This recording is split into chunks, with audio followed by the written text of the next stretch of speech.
કરીએ આજના diploma same 5 ના કોન્ક્રીટ ટેકનોલોજીના પેપરની.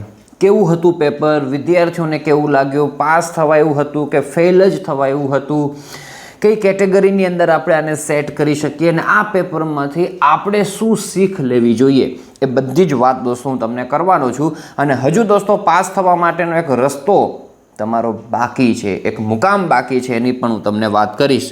તો સૌપ્રથમ દોસ્તો આપણે વાત કરીએ કે આપણા આઈએમપીમાંથી દોસ્તો કન્ટેન્ટ હતું, પણ આ વખતે થોડુંક ઓછું કન્ટેન્ટ હતું. નવા ક્વેશ્ચનો જે અત્યાર સુધીની હિસ્ટ્રીની અંદર તમારા કોન્ક્રીટ ટેકનોલોજીના પેપરમાં નહોતા પૂછાયા એવા ક્વેશ્ચનો આ વખતે તમને પૂછવામાં આવેલા હતા. એટલે આઈએમપીમાંથી પણ ઓછું કન્ટેન્ટ હતું, પણ પાસ થવા એટલું તો આરામથી હતું. અરે પાસ નહીં, 40+ માર્ક્સ આવે જો તમે આપણું આઈએમપી જ તૈયાર કર્યું હોય તો એટલું કન્ટેન્ટ આપણને જોવા મળે છે. ચલો પેપરની વાત કરીએ. જેવું પેપર દોસ્તો હાથની અંદર આવ્યું અને વિદ્યાર્થીઓએ જાણે અનુભવ કર્યો કે આ તો બુમરાહનો બાઉન્સર આવ્યો, ઝૂમ કરતો નીકળી ગયો.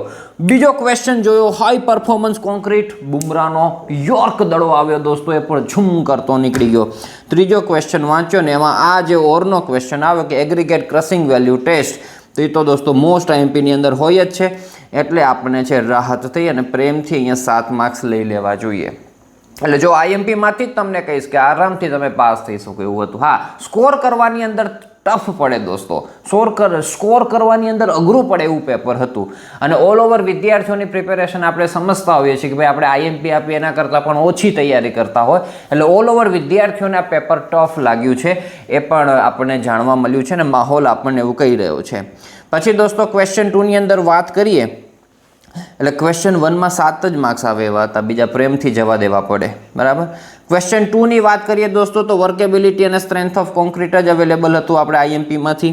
અને અહીંયા મેન્યુફેક્ચરિંગમાં જે સ્ટેપ્સ ઇન્વોલ્વ થાય છે 7 સ્ટેપ્સ દોસ્તો એ લખવાના હતા અને બ્રીફમાં લખવાનું હતું. એ તો મેં તમને વાત કરેલી જ હતી કે આપણે આઈએમપીમાં એ વસ્તુ છે જ, બરાબર. ફ્રેશ કોન્ક્રીટમાં પ્રોડક્શન ઓફ કોન્ક્રીટનું કામકાજ તમને આ દેખાય છે, એ 7 સ્ટેપ્સ તમારે લખવાના હતા. અને જે વોટર સિમેન્ટ રેશિયો વાળું આ છે, જે સ્ટ્રેન્થ અને વોટર સિમેન્ટ રેશિયોનો રિલેશન તમને પૂછવાનો હતો વર્કેબિલિટીનો, એ ત્યાંથી તમને મળે.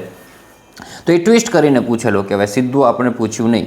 પછી આપણે લાઈવ ક્લાસની અંદર વાત કરતા હોઈએ છીએ, આઈએમપીમાં પણ વાત કરતા હોઈએ છીએ કે લેખક બની જવાનું હોય. જો તમને લેખક બની જાવ ને દોસ્તો તો આ વસ્તુ પણ આવડે એવી હતી, બેચિંગ ઓફ કોન્ક્રીટ આરામથી આપણે લખી શકીએ, બરાબર.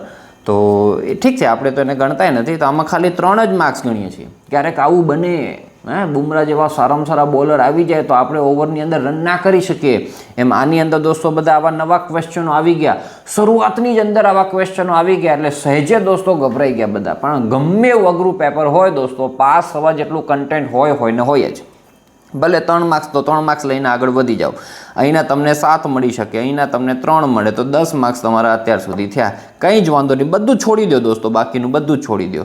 એના પછી ક્વેશ્ચન 3માં આવો તો મારા હારું એમાંય બુમરાહ જેવો જ બોલર આવ્યો, કાંઈ જ રન કરવા ન દીધા આપણને, બરાબર. આ કમ્પેરિઝન કરવાનું હતું, પછી આ મીન સ્ટ્રેન્થ, સ્ટાન્ડર્ડ ડેવિએશન ને વેરિયન્સ ને એ બધું જવા દઈએ આપણે. પણ આ આવડી શકે. જો ટેસ્ટ પરફોર્મ જે હાર્ડન કોન્ક્રીટ ઉપર થાય છે એ એનલિસ્ટ કરવાના હતા ને એક જ એક્સપ્લેન કરવાનો હતો. તો જેણે આઈએમપીમાંથી વ્યવસ્થિત તૈયાર કર્યું હોય તો આ રહ્યું જો ટેસ્ટનું નામ, અને એમાં એક ટેસ્ટ તમારો આ રહ્યો સ્પ્લિટ સિલિન્ડર ટેસ્ટ, મોસ્ટ આઈએમપીમાં છે જ. તો એના તમને દોસ્તો અહીંયા છે પ્રેમથી આપણને 7 માર્ક્સ પ્રાપ્ત થાય, આપણે કન્સિડર કર્યા. ઓરની અંદર પણ દોસ્તો આપણે છે આ લાઈવ ક્લાસની અંદર તો બધું કરાવેલું છે, પણ આપણે સમજીએ કે ભાઈ એટલું આઈએમપી ન હોય એટલે તમે ન કર્યું એટલે છોડી દઈએ છીએ આપણે. પણ અલ્ટ્રાસોનિક પલ્સ વેલોસિટી ઓરમાં પણ હતું 7 માર્ક્સની અંદર, તો એ તમે અહીંયાથી મેળવી શકો. પણ ઓરમાં છે એટલે એક જ 7 ગણો તો આગળના દોસ્તો 10 અને પ્લસ આ તમારા 7 એટલે 17 માર્ક્સ તમારા અહીંયા સુધી થઈ જાય. ક્વેશ્ચન 4 અને 5 દોસ્તો આ વસ્તુ કેવી થઈ, ક્રિકેટની અંદર ઓપનર બેટ્સમેનો ચાલ્યા નહીં આપણા, બરાબર. રોકો બોકો બધા આઉટ થઈ ગયા છે. હવે ક્વેશ્ચન 4ની અંદર પહોંચી આવ્યા છે અને 17 માર્ક્સ જ આપણા થયા છે. પણ પૂછડિયા બેટ્સમેન એટલે કે ક્વેશ્ચન 4 અને 5ની અંદર જે ક્વેશ્ચનો પૂછાયા છે એ મસ્ત પૂછાયા છે દોસ્તો, ફૂલ ઓન માર્ક્સ મળે એવું કન્ટેન્ટ તમને અહીંયા પેપરમાં પૂછવામાં આવેલું છે. જરાક શાંતિથી અને ધ્યાનથી જુઓ દોસ્તો, બરાબર. આવું હોય જ, પેપર હંમેશા બેલેન્સ થતું જ હોય છે, પણ આ થોડુંક હાર્ડ સાઈડની અંદર બેલેન્સ થયેલું છે. એટલે શરૂઆતના ક્વેશ્ચનો બધા જ અલગ સ્વરૂપે મૂક્યા. મારા હાથમાં પેપર આવ્યું ને મેં પહેલો જ ક્વેશ્ચન દોસ્તો આ જોયો કમ્પ્રેસિવ સ્ટ્રેન્થ વાળો, એટલે ખબર પડી ગઈ કે આ ચેપ્ટર 3નો પહેલો ક્વેશ્ચન છે. એટલે પેપર આડાઅવડું હશે, વિચિત્ર હશે, ટફ હશે, ખબર પડી જાય, બાકી અહીંયા પહેલો ક્વેશ્ચન કેવો હોવો જોઈએ દોસ્તો? તો પહેલો ક્વેશ્ચન આપણો આ હોવો જોઈએ, ડ્રાય કે વેટ પ્રોસેસ અથવા તો બોક્સ કમ્પાઉન્ડના નામ, એની પ્રોપર્ટીઝ ત્યાંથી શરૂ થાય એટલે પેપર ઇઝી થઈ જાય. અને અમુક વસ્તુઓ હોવી જોઈએ જે નથી જ પૂછાણી દોસ્તો. જેમ કે પહેલા ચેપ્ટરમાંથી આ વસ્તુઓ ના પૂછાણી, સેકન્ડ ચેપ્ટરની અંદર વર્કેબિલિટી એના ફેક્ટર ફેક્ટિંગ મોસ્ટ આઈએમપી હોય, ન એટલે પેપર લખવાની મજા ન જ આવે. તો નથી જ આવી આપણને આજે જે ટફ પડ્યું આપણને પેપર બધાને. મને પણ, હું પણ એઝ અ વિદ્યાર્થી તરીકે પેપર આપવા માટે બેઠો હું તો મને મજા ના આવે દોસ્તો. બહાર આવીને એમ જ કહું કે આજ મજા ના આવી, પેપર ટફ હતું. જે તમે બધા કહી રહ્યા છો એમાં તમારો કોઈ વાંક નથી દોસ્તો. પેપર જ એવું સેટ થયેલું છે ને એવું થાય, પાર્ટ ઓફ લાઈફ છે, બરાબર. પણ ફેલ થવા જેવું તો નથી. ચેપ્ટર 2 ની અંદર દોસ્તો એનડીટી પૂછાવી જ જોઈએ ને એમાં રિબાઉન્ડ હેમર ટેસ્ટ પૂછાવવું જોઈએ, બરાબર. એ મોસ્ટ આઈએમપી હોય છે, એના વગર મજા ના આવે પેપર દેવાની. એ ટાઈપનું દોસ્તો એ હતું, એ ન પૂછાણું.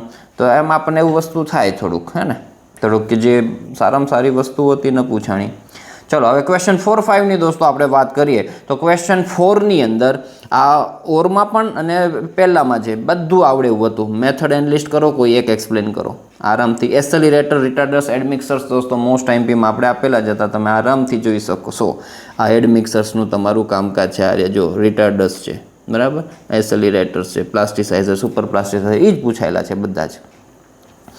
તો અહીંયા તમને રિટાર્ડર્સ ને એસેલિરેટર્સ પૂછી નાખ્યા અને મિક્સ ડિઝાઇનનો સમ છે. પણ આના કરતાં નીચેનો સમ થોડોક વધારે ઇઝી થઈ જાય દોસ્તો, કારણ કે આની અંદર છે એ તો પમ્પિંગ કરીને કોન્ક્રીટ કરવાનું છે એટલે એનું થોડુંક કામકાજ વધે ને બીજું એડમિક્સર્સ મૂકવાના છે તો એનું થોડુંક કામકાજ વધે દોસ્તો. સુપર પ્લાસ્ટિસાઇઝર્સ આપ્યા છે પણ આ ટાઈપને આપણે કરાવેલા જ હતા એટલે એમાં કંઈ વાંધો ના આવે, તમે આ કરી શકો અને અહીંથી તમને ફૂલ લોન 14 માર્ક્સ મળી શકે. અથવા ઓરની અંદર જે ન્યુમેરિકલ છે, ન્યુમેરિકલ થોડુંક ઇઝી હતો અને સામે દોસ્તો વોટર રિડ્યુસિંગ એડમિક્સર્સ પૂછી નાખ્યા, બરાબર, પ્લાસ્ટિસાઇઝર્સ કહેવાય બધા, તો એ લખી શકો આરામથી. અને factor influencing the choice of mix design એ પણ આવડે એટલે 14 માર્ક્સ અહીંથી ફૂલ લોન પ્રાપ્ત થઈ જવા જોઈએ. હવે આ આવડવું જોઈએ, આ કોન્ફિડન્સ હોવો જોઈએ કે ગમે એટલું અઘરું પેપર આવે પણ ક્યાંક તો દોસ્તો લૂપ હોલ આવી જ જાય. સમજ્યા? 20 ઓવરની મેચ હોય તો 2-4 ઓવર તો લૂપ વાળી આવે જ, માખણ જેવી આવે જ, જેમાં આપણે રન ખૂબ કરી શકીએ. અહીંયા તમે 14 માર્ક્સ મેળવી લો તો આગળના દોસ્તો 17 માર્ક્સ અને આના 14 માર્ક્સ તમને ટેસ્ટો કરાવી દે. મોર ધેન તમને પાસિંગ માર્ક્સથી વધારે માર્ક્સ મળી જાય તમારા, બરાબર. 7 અને 4 11નો એકડો વધી આવી, 2 નાના હતા ત્યારે આમ સરવાળો કરતા ને, અને 4 દોસ્તો 41 માર્ક્સ થઈ ગયા તમારા દોસ્તો, બરાબર. તો આ વસ્તુ થાય. ચાલો ત્યાંથી દોસ્તો આપણે આગળ વધીએ. ક્વેશ્ચન 5ની અંદર વાત કરીએ તો ક્વેશ્ચન 5માં 14 આવે એમ હતું દોસ્તો. એક તો રિપેર, રિસ્ટોરેશન, રેટ્રોફિટિંગની ડેફિનેશનો લખવાની હતી. ફાઇબર રેઇન્ફોર્સ્ડ કોન્ક્રીટ પણ આઈએમપીમાં આપેલો છે આપણે, અને આ વસ્તુ અહીંયા ન આવડે એટલે ઓરમાં આવો તો ઓરની અંદર જેકેટિંગ મોસ્ટ આઈએમપીમાં આપેલી છે. RAC, રિસાયકલ્ડ એગ્રીગેટ કોન્ક્રીટ, તમને દોસ્તો લખી જ દીધેલું હતું કે RAC, જો આ રહ્યું RACનું કામકાજ, ઓકે. અને એના પછી તમે જુઓ તો જેકેટિંગ રિપેર મટીરિયલ એનલિસ્ટ કરવાના હતા, એમાંથી કોઈ એક્સપ્લેન કરી નાખો તો એ પણ દોસ્તો આપણે આઈએમપીની અંદર સેટ કરેલું હતું. રિપેર મટીરિયલ અહીંયા મેં એડ નથી કર્યું, ચેપ્ટર 6 સ્પેસ નહોતી એટલે. તો આ વસ્તુ તમે આરામથી દોસ્તો કરી શકતા હતા અને તમારા માર્ક્સ ક્યાં પહોંચી જાય દોસ્તો જુઓ તો ખરા. હા ને, ક્વેશ્ચન 4ના 14 માર્ક્સ આવી ગયા છે, 17 + 14 એટલે તમારા સીધા 41 તો પૂગી ગયા અને બીજા 14 તમે એડ કરો તો આટલું બધું થઈ શકે એવું હતું જો આઈએમપી જ પ્રોપર કર્યા હોય તો. પણ આપણે સમજી શકીએ કે પ્લસ માઇનસ બધા તૈયારી કરતા હોય એટલે ન થઈ શકે. બાકી જો 3 ટાઈપના વિદ્યાર્થીઓ આપણે કહી શકીએ. એક તો આપણે લાઈવ ક્લાસમાં જે કરાવીએ છીએ એ બધું જ કરી જાય ને એને તો 60+ માર્ક્સ આવે એવું હોય. પછી આઈએમપી આપી એટલું જ તૈયાર કરે તો એને જો આ 45 આરામથી માર્ક્સ આવી શકે એવું હોય. ને આઈએમપી આપીએ દોસ્તો એના કરતાં પણ ઓછું તૈયાર કરે, પ્રિપેરેશન ઓછી હોય, આઈએમપી વધારે આપ્યા હોય, પ્રિપેરેશન એનાથી ઓછી કરે તો દોસ્તો એને તકલીફ પડે. એવા વિદ્યાર્થીઓ બોર્ડર ઉપર રહી ગયા છે, એવા વિદ્યાર્થીઓ બોર્ડર ઉપર છે. જેને આઈએમપી આપેલા છે આરામથી પાસ થઈ શકશે. હા, સ્કોર થોડોક ઓછો થાય એવું સ્વાભાવિક છે, હાલો પેપર એવું આવ્યું એટલે, બરાબર. પણ જેમણે તૈયારી ઓછી કરી છે, આઈએમપી આપ્યા છે એના કરતાં પણ એને દોસ્તો તકલીફ પડી છે, બોર્ડર ઉપર છે. પણ એવા વિદ્યાર્થીઓ પણ ધ્યાનમાં રાખજો કે હજુ આપણી પાસે એક ચાન્સ છે, પાસ થવા માટેનો એક મુકામ બાકી છે અને તમે એના થકી પણ કામ કરી શકો છો. આજે વર્તમાન સમયે જે ગુજરાતી ફિલ્મ ધૂમ મચાવી રહી છે એ યાદ કરો તમે દોસ્તો. કૃષ્ણ સદા સહાય તે, હેવ ગોડ હેવ ઓલ, ભગવાન સારું કરશે. પ્રાર્થના દ્વારા દોસ્તો ચમત્કાર સર્જી શકાય છે. તમને જે ભગવાનની અંદર શ્રદ્ધા હોય એ ભગવાનને દિલથી પ્રાર્થના એ કરવાની કે મારું પેપર કોઈ સારા પેપર ચેકરના હાથમાં ચેક થાય તો ફૂલ ઓન પાસ થવાના ચાન્સીસ તમારા થઈ જતા હોય છે. એવા કેટલાય કેસ અમે જોયા છે, મેં પણ અનુભવ કર્યો છે કે આપણે ખબર જ હોય આની અંદર ફેલ જ થવાના હોઈએ અને પાસ થઈ જતા હોઈએ છીએ. અને ખોટા અભિમાનની અંદર રહેતા હોઈએ તો સારામાં સારું પેપર લખ્યું હોય, ફૂલ કોન્ફિડન્સ હોય કે આમાં હું પાસ જ થઈશ, તેમ છતાં ફેલ થવાનો વારો આવતો હોય છે. તો અહીંયા દોસ્તો આપણું પેપર કદાચ નબળું ગયું હોય, પ્રાર્થના કરજો, સારું રિઝલ્ટ આવી શકે છે. એક શક્યતા છે. તો શક્યતા છે તો દોસ્તો એની અંદર આપણે કામ શું કામ ન કરીએ? તો અહીંયા દોસ્તો આપણે છે એ ભગવાનને પ્રે કરતા રહેજો અને હવે કોઈ ટેન્શન ના લેતા. નેક્સ્ટ જે આપણો સબ્જેક્ટ છે એના ઉપર ફોકસ કરજો, પ્રિપેરેશન ચાલુ કરી દેજો. સારું, ઓલ ધ બેસ્ટ દોસ્તો. Thank you so much.